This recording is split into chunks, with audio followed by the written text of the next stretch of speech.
और देखिए, दुनिया की सबसे बड़ी पार्टी यानी कि बीजेपी इन दिनों झारखंड में सुस्त पड़ गई है। विधानसभा चुनाव में हार के बाद से ही अब तक ना ही बीजेपी को नया अध्यक्ष मिल पाया है और ना संगठन के चुनाव की प्रक्रिया ही पूरी हो पाई है। देखिए रिपोर्ट में। झारखंड में हार के बाद से ही बीजेपी सुस्त पड़ गई है। बीजेपी के लिए सदमा ऐसा है कि पार्टी अब तक सांगठनिक चुनाव की प्रक्रिया पूरी तक नहीं कर पा रही है। हालांकि बीजेपी नेताओं का कहना है कि यहाँ कोई फैसला एक व्यक्ति नहीं लेता है, इसलिए लेट हो रहा है। जानते हैं, दुनिया की सबसे बड़े लोकतांत्रिक तरीके से चलने वाला राजनीतिक दल है और जब लोकतांत्रिक तरीके से कोई राजनीतिक दल चलेगा तो उसमें प्रक्रियाएं भी कई हैं। हमारे यहाँ कोई एक व्यक्ति बैठ कर निर्णय नहीं ले पाता है, लेने की प्रक्रिया भी नहीं है। जैसे कांग्रेस पार्टी है, राजद है, सपा है, अन्य दल हैं, सब एक तरीके से आप देखे होंगे प्राइवेट लिमिटेड जैसा चलती हैं। कोई वहाँ लोकतांत्रिक प्रक्रिया नज़र नहीं आता है। जो ऊपर के जो मठ में बैठे हुए नेता चाहते हैं वही होता है, जिन पर हाथ रख दिए वो नेता हो गया। हमारे यहाँ ऐसा नहीं है। भारतीय जनता पार्टी एक कार्यकर्ता आधारित संगठन है। हमारा चरणबद्ध तरीके से जो कार्य पद्धति बना है, एक एक कदम बढ़ाते हुए हमारे लोग, हमारे ज्येष्ठ से जो संगठनकर्ता लोग हैं, प्रदेश के अध्यक्ष हैं, कोर ग्रुप है, संगठन मंत्री है, सब लोग मिलके। झारखंड में विधानसभा चुनाव 2024 के कारण संगठन के चुनाव को स्थगित कर दिया गया था। चुनाव समाप्त होने के बाद यह अभियान 22 दिसंबर 2024 से औपचारिक रूप से शुरू हो गया और इस अभियान को संगठन पर्व के रूप में मनाया गया और सदस्यता 2024 से 2030 तक वैध होगी। हालांकि इस अभियान के 1 वर्ष पूरे हो गए हैं, लेकिन अब तक मंडल अध्यक्षों तक की घोषणा नहीं हो पाई है। अच्छा नहीं है, अभी भी भारतीय जनता पार्टी विश्व का सबसे बड़ा संगठन है। थोड़ा उतार चढ़ाव होता है और इस प्रक्रिया में थोड़ा सा समय लग रहा है, लेकिन अभी राष्ट्रीय अध्यक्ष जी का देवघर में कार्यक्रम है। हम लोग को जितने भी प्रभारी हैं 6 तारीख को उनके साथ अलग से बैठना है जिला चुनाव को लेकर, तो ये बहुत जल्द ये पूरा हो जाएगा, ऐसा मेरा मानना है। अभी तक सदस्यता अभियान तक के आंकड़े भी जारी नहीं किए गए हैं। लगभग सभी राज्यों में बीजेपी ने इस प्रक्रिया को पूरा कर लिया है। हालांकि झारखंड इस मामले में काफी पिछड़ गया है। क्योंकि विश्व की सबसे बड़ी पार्टी कहने वाली संगठन आज झारखंड में इतनी कमजोर क्यों है? संगठनात्मक चुनाव के भी दृष्टिकोण से लगभग अब 1 वर्ष पूरे हो गए, लेकिन मंडल अध्यक्षों तक की घोषणा नहीं हो पाई है। आखिर जिम्मेवार कौन और देरी किस बात की? कैमरा पर्सन नवल के साथ रुचि शर्मा, न्यूज़ 11 भारत। और इसी खबर पर अभी ज्यादा बातचीत करने के लिए हमारे सहयोगी रुचि हमारे साथ लाइव बनी हुई है, उनका रुख करेंगे। रुचि, देखिए, बीजेपी सबसे बड़ी पार्टी है, लेकिन झारखंड की जब बात हो रही है तो झारखंड में हम देख पा रहे हैं कि लगातार बीजेपी सुस्त पड़ी हुई है। खासतौर पर हमने देखा कि जब विधानसभा चुनाव हो रहा था उस समय बीजेपी काफी ज्यादा फ्रंट फुट पर खेल रही थी, लेकिन जब परिणाम आया, लेकिन परिणाम के आने के बाद हो सकता है कि अगर विपक्ष में आप आते हैं तो आपकी एनर्जी और हाई होनी चाहिए, सरकार को आईना आप दिखा सकते हैं। लेकिन हार के बाद हमने देखा है कि बीजेपी ना कोई नया अध्यक्ष मिल पाया है और साफ तौर पर नेता प्रतिपक्ष की जब घोषणा हुई थी, बाबूराम मरांडी का जब नाम सामने आया था, उस समय भी काफी ज्यादा हौच-पौच होती हुई नजर आई थी। क्या वजह रह रही है बीजेपी के लिए? बिल्कुल अंकिता, देखिए वजह कई हो सकते हैं, लेकिन यूँ कहें तो झारखंड विधानसभा के चुनाव में मिली हार के बाद बीजेपी अभी इस कदर यानी उभर नहीं पा रही है और ऐसे में सुस्ती जो है वो देखने को मिल रही है। देखिए, कार्यक्रम होते हैं, जब कोई संगठनात्मक बैठक होती है तो प्रदेश कार्यालय में चहल पहल देखने को मिलती है और ऐसे वीरान पड़ा सा प्रदेश कार्यालय दिखता है। और देखिए, जो कार्य होते हैं, जो के राष्ट्रीय स्तर पर जो इनके कार्यक्रम होते हैं, उन कार्यक्रमों में ही भागीदारी जो है यानी कि कह सकते हैं वो देखने को मिलती है, जो विपक्ष की भूमिका होनी चाहिए। चूंकि बीजेपी प्रमुख विपक्षी पार्टी में से एक है और ऐसे में जिस तरीके से कई लगातार नेता प्रतिपक्ष बाबूलाल मरांडी सरकार पर सवाल उठाते हैं, लेकिन वो तेवर, आक्रामक तेवर जो है वो ना तो कार्यकर्ताओं में देखने को मिल रहा है और ना ही, देखिए, आज बात करेंगे संगठनात्मक चुनाव की। चूंकि संगठनात्मक चुनाव की प्रक्रिया लगभग दिसंबर 2024 में ही इसकी शुरुआत हो गई थी, लेकिन दिसंबर से लेकर के अब नवंबर भी लास्ट है, यानी कि लगभग 1 वर्ष होने को है। और ऐसे में सदस्यता अभियान की संख्या कितनी है वो आंकड़े तो हालांकि नहीं सामने आए हैं, लेकिन जो प्रक्रिया थी संगठनात्मक चुनाव को लेकर के कि पहले मंडल अध्यक्ष का चयन होगा और मंडल अध्यक्ष के बाद जिला अध्यक्षों का चयन होगा, यानी कि ये संगठनात्मक चुनाव की प्रक्रिया जो प्रत्येक 6 वर्षों में होती है और 6 वर्षों के बाद झारखंड में भी होनी थी। हालांकि पूरे देश भर में ये प्रक्रिया चलती है, जिसमें 4 राज्य पीछे रह गए थे। उन 4 राज्यों में झारखंड भी शामिल था और झारखंड में ये प्रक्रिया इतनी धीमी रही कि यहाँ मंडल अध्यक्षों तक की घोषणा नहीं हो पाई। देखिए, दूसरी ओर विपक्षी पार्टी जो है वो अभी फिलहाल सुस्त दिख रही है और सुस्त होने के कारण क्या हो सकते हैं, ये केंद्रीय नेतृत्व जल्दी इसकी समीक्षा, हालांकि समीक्षा हुई है और आने वाले समय में जो भाजपा के राष्ट्रीय अध्यक्ष है जेपी नड्डा, उनका भी आगमन होना है। 5 तारीख को वो देवघर आ सकते हैं, ये संभावना है। हालांकि मिनट टू मिनट उनके कार्यक्रम नहीं आए हैं और 6 को कार्यक्रम तय है देवघर में ही। जिला कार्यालय का उद्घाटन है और उस उद्घाटन के पश्चात देखिए बैठक होगी। बैठक भी काफी महत्वपूर्ण है कई मायनों में। लेकिन विश्व के सबसे बड़ी पार्टी कही जाने वाली बीजेपी आखिर झारखंड में ऐसे इतनी कमजोर क्यों दिख रही है? कई क्वेश्चन मार्क जो हैं इसमें आते हैं। देखिए, कई दिग्गज नेता हैं, चाहे वो रघुवर दास की बात कर ले, चंपई सोरेन की बात कर ले, अर्जुन मुंडा की बात हो, यानी पूर्व मुख्यमंत्री भी कई दिख रहे हैं, बाबूलाल मरांडी हैं, वर्तमान में कार्यकारी अध्यक्ष आदित्य साहू की बात कर ले, यानी सभी दिग्गजों ने घाटशिला में हुए उप बाई इलेक्शन में सभी ने दमखम लगाया, लेकिन परिणाम क्या सामने आया? चुनाव हार गई। हालांकि हार के कारणों की भी समीक्षा बीजेपी अवश्य करेगी, लेकिन देखिए सवाल जरूर उठता है कि राज्य में कई मुद्दे हैं, कई ज्वलंत मुद्दे हैं। बाबूलाल मरांडी की अगर बात छोड़ दी जाए तो वो मुखरता जो है वो नहीं दिखती है। बाबूलाल मरांडी कई सवाल उठाते भी रहे हैं, चाहे वो शराब घोटाले की बात हो, डिग्री घोटाले की बात हो, कई घोटाले को लेकर के सामने अवैध खनन का मामला हो, कई मामलों को लेकर के वो प्रेस कॉन्फ्रेंस करते हैं।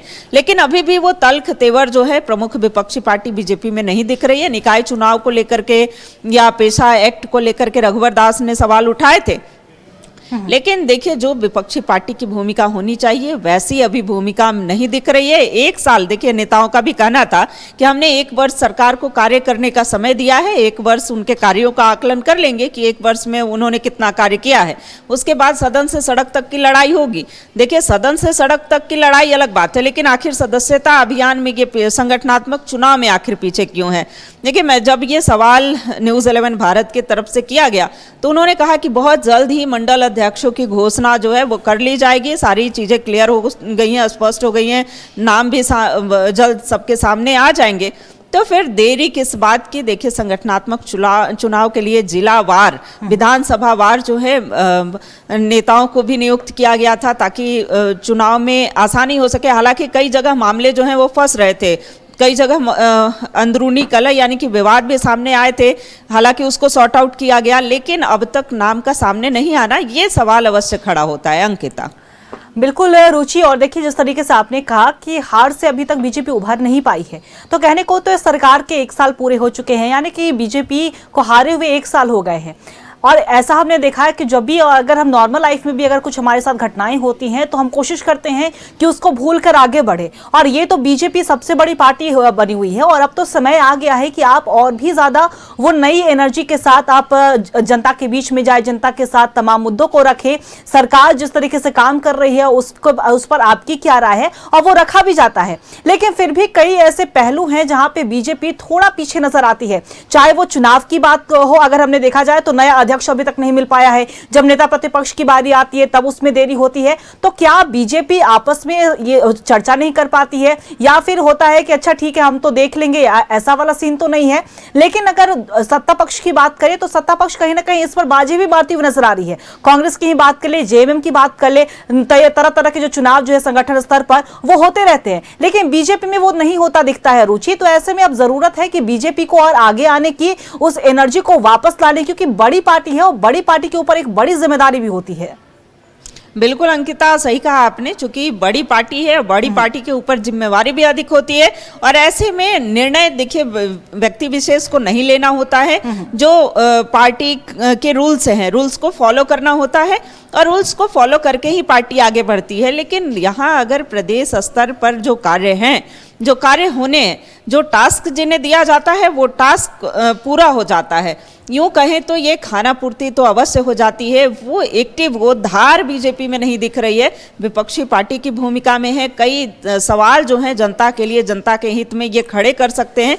और सदस्यता अभियान की भी जब आपने बातें कही तो उधर झारखंड मुक्ति मोर्चा की ही बात कर लेते हैं, कांग्रेस की ही बात कर लेते हैं, तो उनके जो तय कार्यक्रम हैं वो कंप्लीट हो जाते हैं। और इन्हें कार्यक्रम को पूरा करने में, यानी संगठनात्मक चुनाव को ही पूरा करने में, इसमें केंद्रीय नेतृत्व की भूमिका नहीं है। देखिए, मंडल अध्यक्ष की अगर घोषणा करने की बातें हों तो मंडल अध्यक्ष की घोषणा करने में केंद्रीय नेतृत्व कहीं से कोई उनकी भूमिका नहीं होती है। ये प्रदेश स्तर के नेता कर सकते हैं। जिला अध्यक्षों की भी घोषणा की बात कर ले तो जिला अध्यक्ष की भी घोषणा यहाँ प्रदेश नेतृत्व कर सकती है। हाँ, अगर स्टेट प्रेसिडेंट की जहां तक बात है, प्रदेश अध्यक्ष की बात है, तो वो मुहर जो है प्रदेश नेतृत्व और केंद्रीय नेतृत्व मिल करके इस फैसले को लेगी। लेकिन मंडल अध्यक्ष और जिला अध्यक्ष की जहां तक बात है, जहां तक मुझे जानकारी है, उसमें केंद्रीय नेतृत्व की भूमिका नहीं है। हालांकि सबकी सहभागिता, सबकी सहमति होती है। ऐसे कोई एक डिसीजन जो है, हर एक कार्यकर्ताओं की जब सहमति होती है, बूथ स्तर से लेकर के मंडल स्तर तक की सहमति ली जाती है, तब जाकर के देखिए एक नियम है। और बीजेपी अपने अनुशासन के लिए ही जानी जाती है। इससे कतई इनकार नहीं किया जा सकता है कि एक अनुशासित पार्टी जानी जाती है। लेकिन फिलहाल वर्तमान की जो स्थिति है, कह सकते हैं कि बीजेपी काफी सुस्त नजर आ रही है। और अब देखने वाली बात होगी कि ये जो धार होनी चाहिए, चूंकि प्रमुख विपक्षी पार्टी की भूमिका में है और कई ऐसे कह सकते हैं कि इनके पास मुद्दे हैं, जिस जनता के हित के लिए जो मुद्दे हैं, जिनको सड़क पर होना चाहिए था, सदन से लेकर के, हालांकि इससे पहले भी सदन से लेकर के सड़क तक बीजेपी ने आवाज उठाई है। ये साल भर में जो सुस्ती दिखी है, उससे भी इनकार नहीं किया जा सकता है। अंकिता, देखिए, बिल्कुल रुचि, और लोकसभा चुनाव में भी हमने देखा कि बीजेपी को और पूरे एनडीए खेमे को थोड़ा झटका जरूर लगा था। और विधानसभा चुनाव में सबके सामने वो है कि बीजेपी और पूरे एनडीए को किस तरीके से हार का सामना करना पड़ा। लेकिन बीजेपी, जैसा हम पहले भी चर्चा कर रहे हैं कि बीजेपी अहम विपक्षी पार्टी में से है, और ऐसे में हम देख पाते हैं कि कई ऐसे, चाहे शराब घोटाले का मुद्दा हो, चाहे मैया सम्मान योजना को क्यों ना मुद्दा हो, चाहे भ्रष्टाचार हो, चाहे कोयला का मुद्दा क्यों ना हो, इन तमाम मुद्दों पर बीजेपी अपनी बातों को रखती है। लेकिन एक कार्यकर्ता की बात होती है, कार्यकर्ताओं को आपको एकजुट रखना है, एक संगठन को आपको मजबूत रखना है। और ऐसे में अगर आप कार्यकर्ताओं को एक साथ लेकर नहीं चलेंगे तो कहीं ना कहीं आपको उसका खामियाजा जमीनी स्तर पर देखने को मिलेगा। और शायद वही जिस तरीके की बातें निकलकर सामने आई थी कि वही हुआ है। और ऐसे में कई मुद्दों को आपको सोच कर रखना पड़ेगा जनता के सामने, क्योंकि अगर हमने सत्ता पक्ष की बात की तो चुनाव में मैया सम्मान योजना हिट रही। ऐसे में बीजेपी ने जो और योजनाएं महिलाओं के लिए भी शुरू की थी वो नदारद हो गई। लेकिन उन तमाम मुद्दों को अब जरूरत है आगे रखने की और कार्यकर्ताओं पर विशेषकर फोकस करने की। रुचि, बिल्कुल सही कहा आपने। देखिए, कार्यकर्ताओं को लेकर के चलना होगा। अगर कोई नेता, अगर सांसद है, विधायक है, या फिर मंत्री की ही बात कर ले, तो वो कार्यकर्ताओं के बल पर होता है, कार्यकर्ताओं की मेहनत होती है और उन कार्यकर्ताओं को लेकर साथ में चलना होता है। अगर कार्यकर्ता को लेकर आप नहीं चलते हैं तो उनमें निराशा और हताशा जो है वो नेचुरल सी बातें हैं। तो ऐसे में कह सकते हैं कि कार्यकर्ता जरूर हताश व निराश हुए हैं, लेकिन उन्हें बूस्टअप करने की जरूरत है। और बूस्टअप करने के लिए देखिए, जब विधानसभा चुनाव में हार हुई थी उसके बाद समीक्षा बैठक रखी गई थी और समीक्षा बैठक में कई केंद्रीय स्तर के जो नेता हैं उनका भी आगमन हुआ था। लेकिन जो प्रक्रिया सतत चलनी चाहिए थी, निरंतर चलनी चाहिए थी, उसमें तो कहीं ना कहीं ब्रेक होता हुआ दिखा है। हाल ही में अगर बिहार विधानसभा चुनाव की ही बात करें तो उदाहरण के तौर पर आप देख सकते हैं कि वहां पर किस तरीके से नेताओं और कार्यकर्ताओं में एकजुटता देखने को मिली है। और कार्यकर्ताओं के दम पर ही, चाहे वो वहां एनडीए खेमे की ही बात कर ले, तो कार्यकर्ताओं के दम पर ही इतनी बड़ी जीत कह सकते हैं कि मिली है। और जो स्ट्रेटजी, जो वो वहाँ की रणनीति थी, वो भी मानना पड़ेगा। लेकिन झारखंड की अगर बात करते हैं तो झारखंड में जो तेवर होने चाहिए, जो तल्ख तेवर दिखने चाहिए विपक्ष के, वो नहीं दिख रहे हैं। कार्यकर्ता जो है हताश और निराश दिखते हैं। कोई अगर कार्यक्रम तय होता है उसमें कार्यकर्ता की ड्यूटी होती है कि हमें वहां जाना है, वहां जाकर के उनका स्वागत करना है या फिर उस कार्यक्रम में उपस्थित होना है, बस इतना ही रह जाता है। लेकिन देखिए, अगर बीजेपी के कार्यकर्ताओं की ये जवाबदेही होती है कि वो केंद्र से चल रही योजनाएं हैं या राज्य से चल रही योजनाएं हैं, वो जनता तक पहुंचाएं, समाज के अंतिम पायदान तक बैठे व्यक्ति को उसका लाभ कैसे मिले, तो ये प्रक्रिया जो है बीजेपी में हमेशा से चलती रहती है। इस बार बीजेपी जो है वो थोड़ी सुस्त पड़ी हुई दिख रही है, लेकिन जरूरत है उन्हें बूस्टअप करने की। अब देखने वाली बात होगी कि ये सदस्यता अभियान, देखिए हमने ये आज जो है सदस्यता अभियान आखिर क्यों नहीं पूरा हुआ, मंडल अध्यक्ष की घोषणा क्यों नहीं हो रही है, जिला अध्यक्ष की प्रक्रिया कहाँ लंबित है, तो ऐसे में अब इंतजार करना होगा। हालांकि अगर कार्यकारी अध्यक्ष की बात की जाए, आदित्य साहू की बात की जाए, उन्होंने कहा है कि बहुत जल्द ही मंडल अध्यक्ष की घोषणा जो है वो कर दी जाएगी। सारे पेपर्स जो हैं वो तैयार हो चुके हैं। वहीं अगर सदस्यता अभियान की भी बात करें तो वो आंकड़े, हालांकि देखिए लक्ष्य 60 लाख का रखा गया था और वो कितने आंकड़े हुए हैं वो अभी तक सबके सामने नहीं आया है, पब्लिक डोमेन में नहीं आया है। लेकिन सदस्यता अभियान जो है वो एक सतत चलने वाली प्रक्रिया है, इनकी चलती रहेगी। लेकिन जो संगठनात्मक चुनाव की प्रक्रिया थी वो कब खत्म होगी ये देखने वाली बात है। जी अंकिता।